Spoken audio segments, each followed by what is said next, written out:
Your source for all things Texas Tech. This is the Ask Level podcast from Double T 97.3. Hey, what's happening? Welcome into another episode of the Ask Level podcast.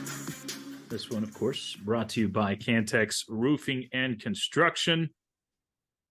I'm Mike Hebert, owner of Cantex Roofing and Construction. Every day is game day, and we'll get it right when it comes to your roofing, construction, windows, and mirrors. Call Cantex Roofing and Construction today. Together, we are one serving you. Alongside Chris Level, I'm Chois Woodman.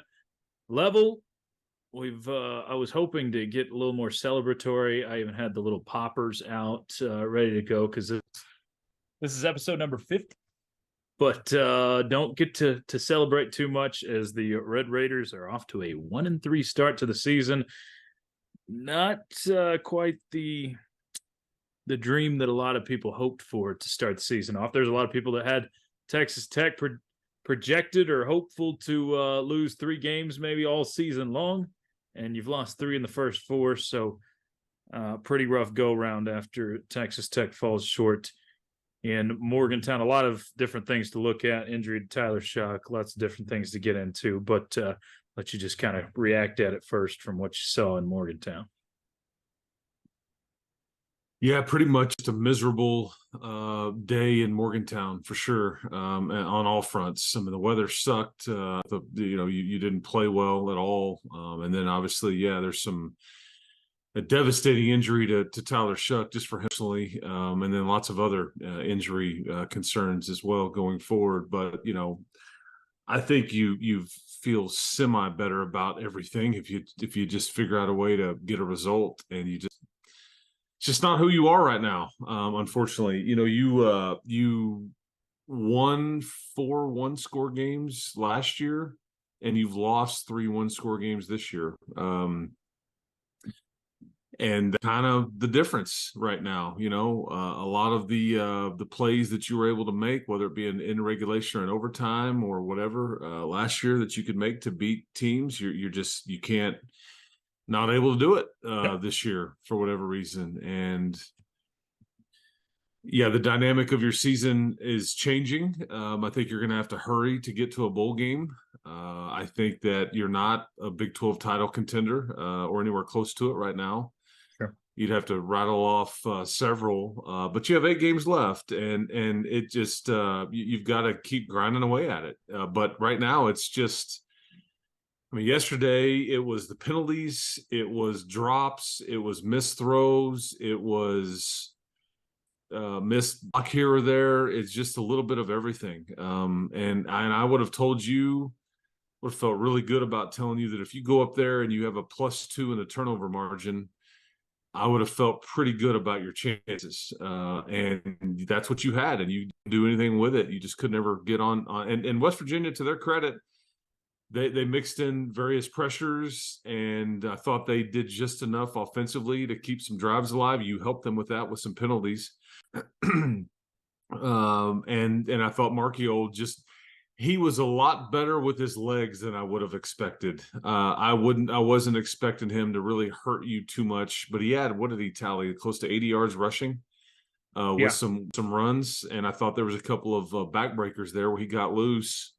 And they did a good job schematically of kind of, late motions and then opening up things and then, kind of opened up the box, and he took advantage of it. But geez, man. Yeah, I was not expecting 1-3. And people are frustrated about some of the hype that you got, and pointing fingers at that.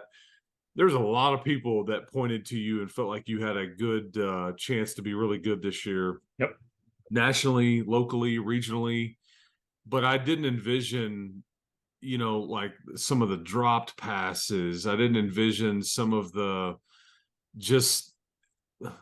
you create your own luck, but just some of the bad breaks that you've gotten. And then, no pun intended, it wasn't, but now with Shough out, with a broken leg, ankle, something like that. That his career comes to an end, at least collegiately, it would appear. And it just sucks, man, for him personally and all that. But nobody feels sorry for you. That's just the way the sport goes, man. And now it's been since 2016 that you've not really had your starter for the bulk of the season.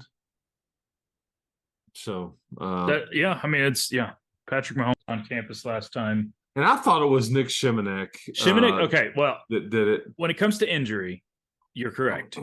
Shimonek didn't start the final game against Texas. Remember, McLean Carter started that one, and then Shimonek closed it out. So for one starter to start all 12 games, it was Patrick Mahomes. But for the injury point, yes, you're correct. Anyway, all those things level. It's just when you looked at this game on the schedule prior to the season, it looked like, hey, you need to go win this one. West Virginia was picked the 14th team in the league. They have definitely not played like that, so I'm not excusing going and losing to them, but that's not going to be the worst team in the league. That being said, the team you play up this next week is going to be one of the bottom 3 teams, or appears to be one of the bottom 3 teams in the league. So you got to find a way to take care of business at home. We'll get to that, obviously, but for better or worse, there were a lot of people, as you well know, wishing for Behren Morton to be your quarterback going into this past week. It is definitely not the way I would guess most Tech fans wanted to get there with a Tyler Shough busted up ankle. But they got their wish, and I think you saw, and I'm not trying to bash on Behren Morton today, but I think you saw why he wasn't your starter in a lot of that. You saw a lot of rookie type mistakes. You saw a lot of inaccuracy issues. There were some meshing issues with receivers and just plain missed throws at times. So it was a day where you had your chance for Behren Morton to go be the savior for the team in Morgantown, and he wasn't able to do it. Not saying he can't do it moving forward, but just another one that you just chalk up to as a frustrating Saturday. And unfortunately, the road woes are just continuing for Coach McGuire. He has had trouble figuring out that formula away from Jones Stadium. Yeah, now 1-6, I believe, and yeah, in his tenure. The thing with Behren, I think he's now, like, if you look at his season numbers, I think he's completing 42% of his passes. Yep. It was 13 of 37 yesterday. It's kind of his show now, but I will tell you that I think he left the game yesterday, injured. I don't know how bad that is, but I have some concerns there. I think that if you just assume he'll be fine, I think that's I'd be careful with that assumption. I think Baylor Cupp and Mason Tharp also ended the game injured as well. And I don't think they were on the field in the very last drive, or maybe part of it they were, but I don't know if they finished it like in those last few plays, hence the reason that Jaden York was in there and almost caught that pass that would have tied the game. So we'll see kind of where that goes. You lost a variety of defensive guys: Quincy Ledet, Tyler Owens, Steve Linton was hobbling throughout the later part of the game. So that's one thing.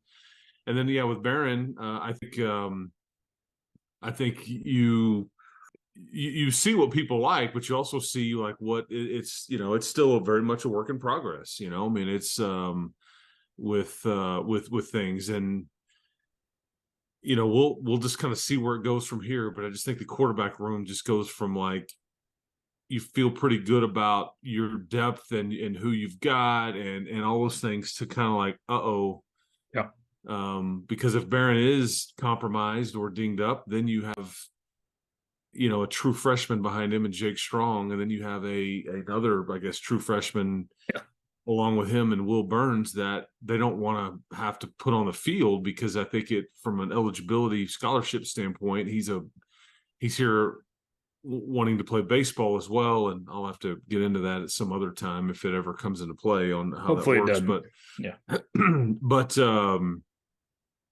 It just kind of just changed, and Tyler's going to end up having played 15 games at Oregon and having played 15 games at Texas Tech in 3 years, which is just crazy. And I know people don't care about this, but he was extremely well respected amongst his teammates and coaches because of how much he cared, how much he put into it. Yeah.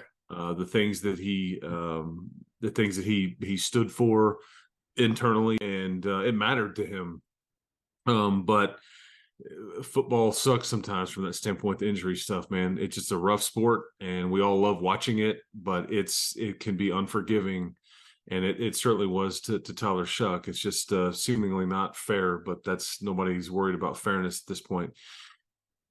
So you're going to have to kind of morph and tweak a little bit of who you are or want to be going forward. And I don't necessarily know what that means. I know a lot of people have a lot of angst about the lack of running game in the first half. And if you go look up, I think your average third down, you were 2 of 18 on third downs, and your average, yard to gain was third, and I think 7.9 yards is what yards needed. And so your tight ends are a bit compromised, or were. I mean, because I think Mason Tharp was playing dinged up and limping most of the second half, even when you were running it well. And I think Baylor Cupp got dinged up blocking and clearly had done something to his shoulder. So I don't know. I don't know where you really go from here, but you got 8 games to go, and you just keep grinding away, man. And I think you get into, you have to have some, like, it's not, I don't know, wouldn't be productive to like be still talking big picture goals from our standpoint. I think you just try to get them one at a time and start stringing them together and see if you can accumulate some traction or some momentum here for yourself, because just right now I feel like you're still in the starting gate. You just haven't been able to get off, get out of the blocks, I guess is what I was trying to say. I just feel like you're just your own, it just seems a bit disjointed at times. I think that's, I think we talked about this, I don't know if it was a week ago or 2 weeks ago, but the lack of complementary football. You just had that going so well. But you're 4-0 in close games last year, you're 0-3 in close games, and talking one-score games this year, as you pointed out. But that complementary football seems to be glaring, because finally, you're thirsting for a touchdown on Saturday, and you just can't get it. And finally, in the fourth quarter, you get that touchdown to get to 13-10, and then immediately the defense that's held up so well for you the whole game, the defense that's done amazing, immediately after Texas Tech gets a touchdown, West Virginia goes and gets a touchdown. Well, face mask. 15 yards. A lot of you self-inflicted wounds too. CJ Baskerville just kind of ran over the wideout in the end zone on an underthrown deep ball, just things like on that. A third and long. And so, excuse me. I think, just things like that. But that, just kind of comes back to the, point of you just can't kind of get one together. Taj continues to be the bright spot, but see, here's the thing about Taj. He's not. I've banged this drum for a while, but it's a game like this. As good as Taj is, and I think he's maybe your best player right now. Okay, but he's not a threat to go anytime he touches it. He's a grinder, and he's a good grinder. And I think you need somebody that can just put points on the board and make something of nothing. And it just doesn't exist right now, because even if you feed Taj, that's just not his style, where he's going to like make somebody look silly in the open field and then he's gone. That's just not his game. So even if you want to lean on him more, it doesn't necessarily guarantee you points or anything like that. But it just, and that's what my concern has been.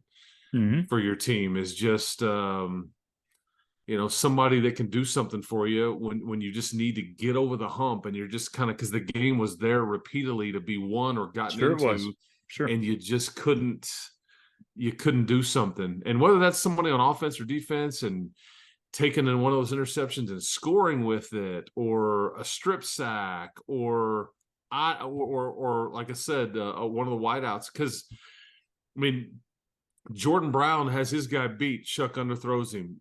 Jordan Brown has his guy beat. Then Behren Morton kind of throws it slightly out of bounds, doesn't give him a chance. I think Behren underthrew.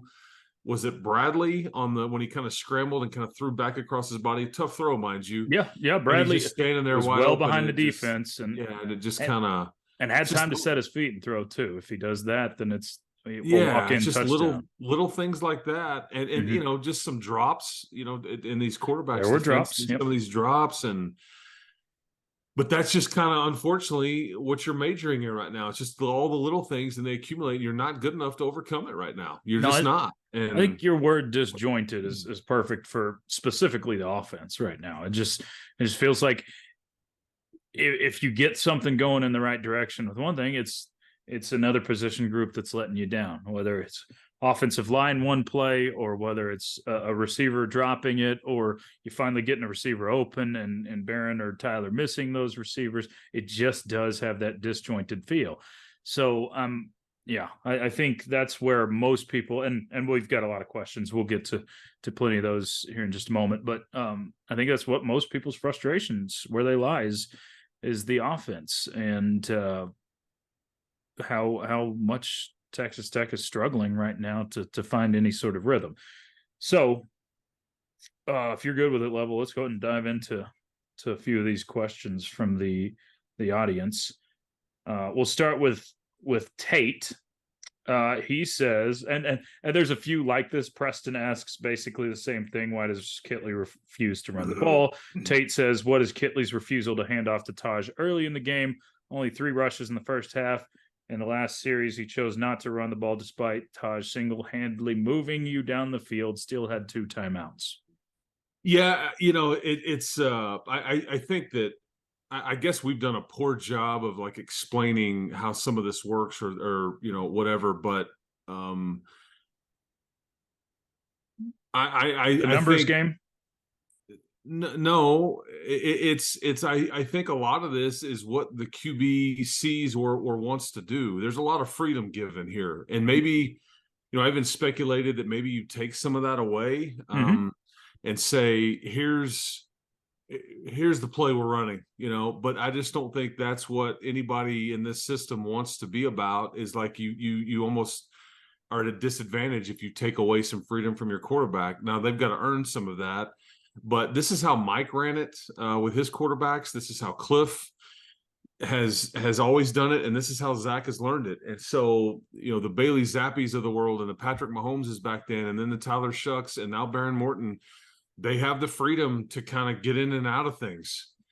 And if they want to check to run, check to pass, all those things. And so, I think that and they're trained and taught because I think even Neil Brown said it after the fact. We wanted them to run the ball, and so we gave them a light box in the second half, and that's when you started to run it. But I think that they had given you some different looks in the first half, and so you're kind of playing the numbers game. Yeah, but whether it's play call or freedom of the quarterback to get in and out of things, a lot of that is like in tandem with what you're trying to do. I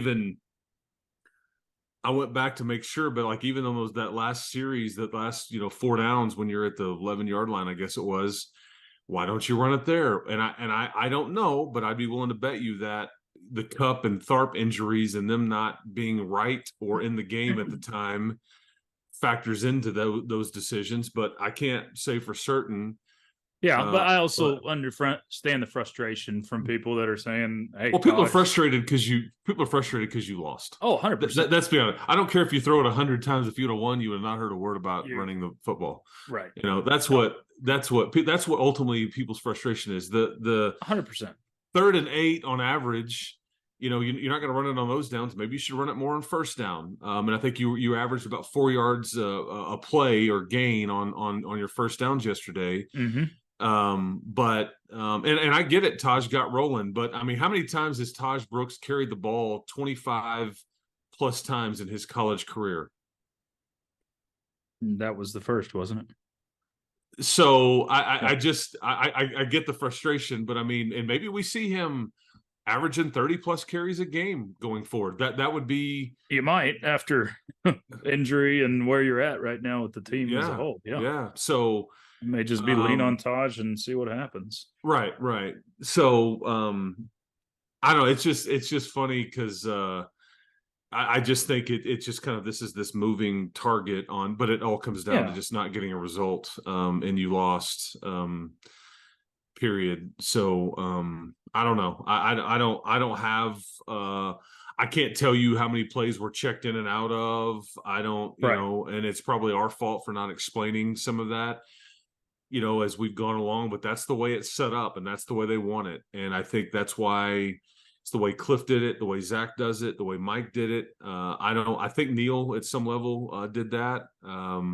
You know, I don't remember like Cumbie. I don't remember how he kind of ran the system on QB freedom as far as getting in and out of stuff or whatever. But, you know, so with that, I mean, and collectively though, the offense, and so that starts with obviously, you know, Coach McGuire gets heat, Zach Kitley gets heat, players get heat, everybody gets frustrated with people like us. You know, on and on it goes. when you don't win, you know, and why didn't we win? Yeah. So, all right, couple more questions. Let's go to the next topic, I guess, with the questions. Someone asked two separate questions, one from YouTube, one from Twitter on the offensive line. Don the Trader on YouTube says, Level, how do you think the offensive line is progressing? JC on Twitter says, how is the health of the offensive line? So two different ones. I think they're just okay right now. I think at times they have been okay and fairly good, but it's not been consistent like you'd want it. I think you're still taking too many sacks, whether that's on the QB or receivers not getting separation and not having an outlet to throw it to. I think the health, I think they're fine. I don't think there's any, thankfully, knock on wood, there's not any issues right there with your starters. It's not, you know, and I think, you know, Jacoby Jacksons and the Ty Buchanans are kind of the waiting in the wings types of guys. I don't know if any of those guys are necessarily good enough to supplant anybody that's playing right now. Yeah. Or starting right now. So I don't know if that's really a thing or not. But I was hopeful that they would have been a bit better. But it's just like I said, they've just been okay, you know. And you hope that they'll progress and all these things. And at times they again, it's been pretty good, but then at other times it's just not been. So doesn't it seem like, and you can disagree with this freely if you want, but doesn't it seem like the offensive line has been a plus when it comes to run blocking, but a negative on the pass blocking? Oh yeah. I don't. It feels like they're much heavier or much better when the run blocking has come this year, which is kind of odd because two of those Western Kentucky guys were typically much more pass blocking guys, just by nature of what they put out with Zappe and that offense with Kitley over there. But it just seems like the run blocking has been much more efficient this year, and that it didn't matter which quarterback on Saturday. They seem like they're running for their lives quite a bit, and we've seen that a lot this season so far. And I thought, you know, West Virginia did a good job of sending different pressures and kind of confusing you or just kind of, playing some games with you. I thought people don't want to give the opponent credit sometimes, but I thought that they did really kind of kept you on your heels, and they pressured you more than I was expecting. And that was kind of their game plan, I think, a bit. And they sent blitzes from different places, and you just weren't able to take advantage, unfortunately. Yeah, I saw corner blitzes multiple times, safety blitz. Yeah, there were some exotic blitzes in there that definitely threw you off. And one of those, Shough got his arm hit. I think another one, Morton got his arm hit. I mean, it definitely affected the play. This one, another offensive question. This one from Leah. She asks a lot of questions. Thanks for this one. Says, how much autonomy does Kitley have on the offensive game plan preparation? At what point should that be questioned by the other coaches? I don't know how the coaching dynamic works, but it seems like the offensive consistency is consistently a problem. I'm confused. Well, How much- I mean, it's a group effort for sure. I mean, Zach definitely puts the game plan together, but Joey and all of the offensive staff, from Kenny Perry and on it goes, who's the associate head coach, they're all aware part of it and part of the discussions. And I think Kitley basically, like Mike used to say, and I think Cliff, I don't know if he phrased it this way, but it's like, from a play calling standpoint, you send a suggestion. It's like here's what I see, but again, you're out there, differently, and then obviously when they start moving and things around and all that, you have the ability to kind of alter that, which happened quite a bit with Behren in there. I know he kind of, anytime you start seeing when you start talking to your receivers and there's all these hand signals by your waist and all these different things. I mean, these are checks, whether you're getting into a different play or out of one play and into another, I mean, however you want to phrase it. I mean, there's a lot of like chess game playing at the line of scrimmage. And but I think as far as the game plan, I mean, it's a group effort, but I mean, Zach's the one that that's his job. But right. I think, Joey is absolutely involved, as is Kenny Perry, the associate head coach. And then obviously with Coach Hamby and Coach Jones, Coach Johnson, sorry. As far as the receivers coach goes. Gotcha. So it's not like the stories we heard from the Tuberville days, right? Where Tuberville would pop in Neil Brown's ear and say, "Hey, run the ball right here. We're running the ball." Well, people used to get mad at Neil all the time. Like there's a draw play on third and 20 and things like that. And I was down there, and there was a lot of those things where Neil took a lot of grief from people, and he wasn't right. It wasn't necessarily call all the shots. But it doesn't seem like that same dynamic with Coach McGuire of I don't believe so. No, micromanaging to it's Joey's call on go for it, don't go for it, those kinds of things. Kick the field goal, punt it. Joey's the ultimate decision maker there. Right. I think on some of those kinds of things. But as far as like what do you run on 1st and 10? I mean, that's Zach sending in a suggestion. Mm-hmm. This one from Andrew.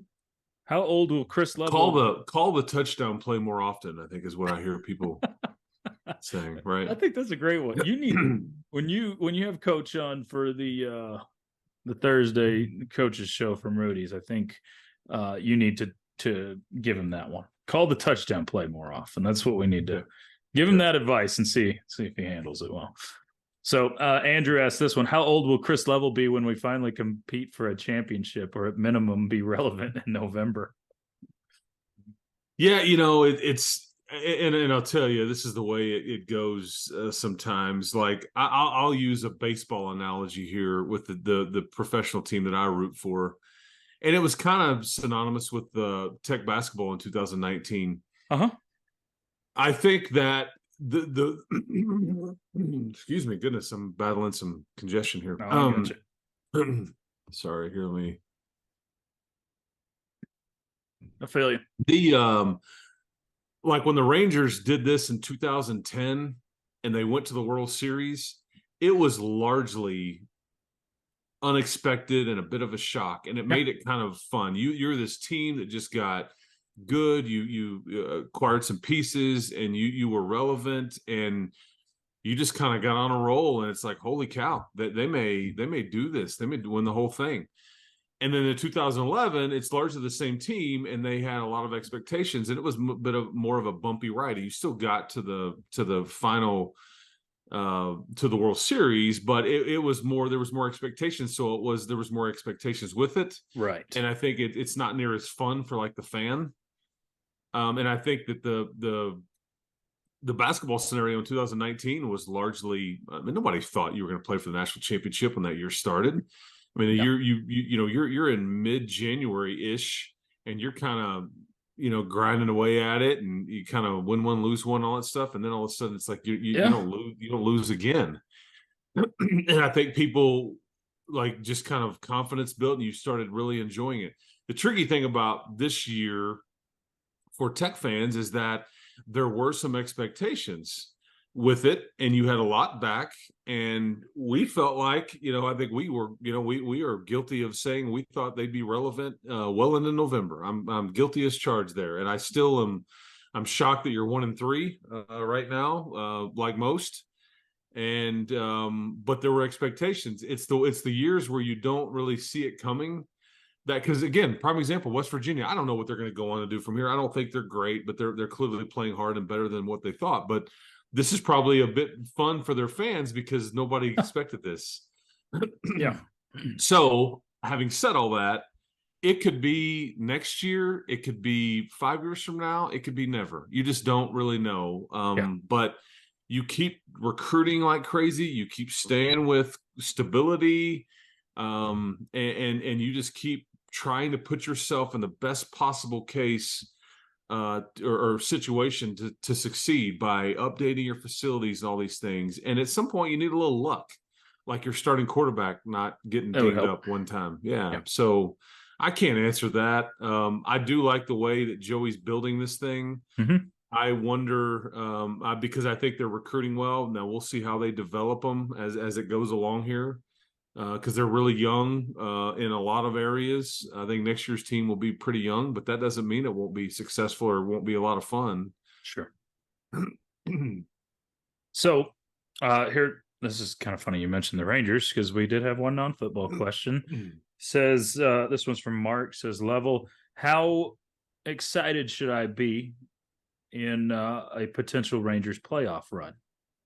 Well, it's funny because I don't think anybody expected this out of the Rangers this year, like the success. Yeah, that it's they kind of had. similar to that 2010 year. Yeah, they did a lot of big ticket items in the offseason, and then they get at the trade deadline and push their chips to the middle of the table. I think I would be excited, but also with my expectations, and I'm a Ranger fan, have been since I was a little kid, are very much tempered, just because even if you get to the playoffs, I just think if you don't have Jacob deGrom and Max Scherzer, that's a tough nut to crack. I think you're trying to go at this thing with one hand tied behind your back, and then the bullpen has just been a disaster at times, and I just don't know if you realistically can play quality baseball through the postseason and get to where you want to go without enough in the pen or enough in the starting rotation. But maybe they'll surprise me, and you just can outscore people for a while.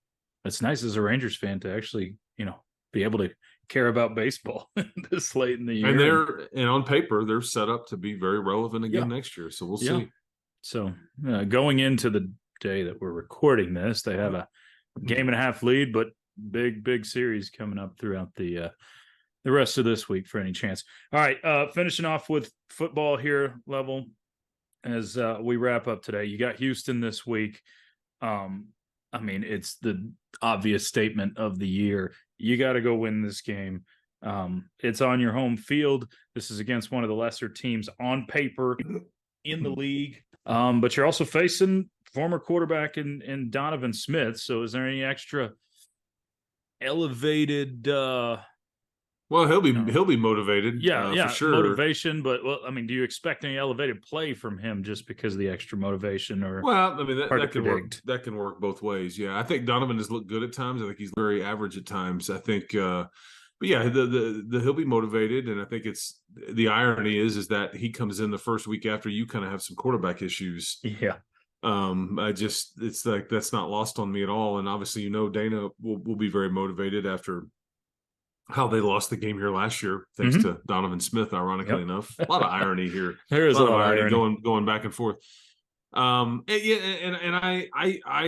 get the need to win it and must win and all these things, but man, at some point you just have to get to playing good, clean football and just try to get some momentum built for yourself. You need a result, but it's just like you'd like to see you get something going, because honestly, if you beat Houston, you're kind of talking about how they're not very good, but it would easily be the best team that you will have beaten if you can knock them off. And it's just, and I just don't think you are good enough. And I think everybody's quality enough in this league to where none of them are gimme, man. None of them are. And, Houston could roll up here and spank you if you're not careful. Everybody in this league is good enough to do this to the opposition. So, I think, and I don't know what we'll hear this week as far as availability on some of your guys. And I think that's going to be kind of close, needs to be closely monitored, just because that could alter how you play this game, who plays in this game, all those kinds of things. And that goes for both sides of the ball and at the quarterback position. All right, Level. Last question for the Ask Level podcast comes from me. And is it from you or your brother? No, this one's from me, actually. Okay. He didn't give me one. I think he was still stewing a little bit over the loss. So I understand. Yeah. So my question is, if it's one of those hypotheticals that you love so much, if you were handed on platter 6-6 right now, you taking it? Get to a bowl game. I mean, without knowing the status of Behren and what the outlook there is, I mean, I might consider it, yeah, which is shocking that I would say that, because I think I was turning down 7 and 5s and 8 and 4s before the season started for the hope of something more. But yeah, at this point, you'd have to win out to win 9, which would be highly unlikely. But I don't know. I'd have to think about that one. I wish I knew a little bit more about my current situation. But I don't know. I guess I'm answering the question without answering it by saying, yeah, maybe.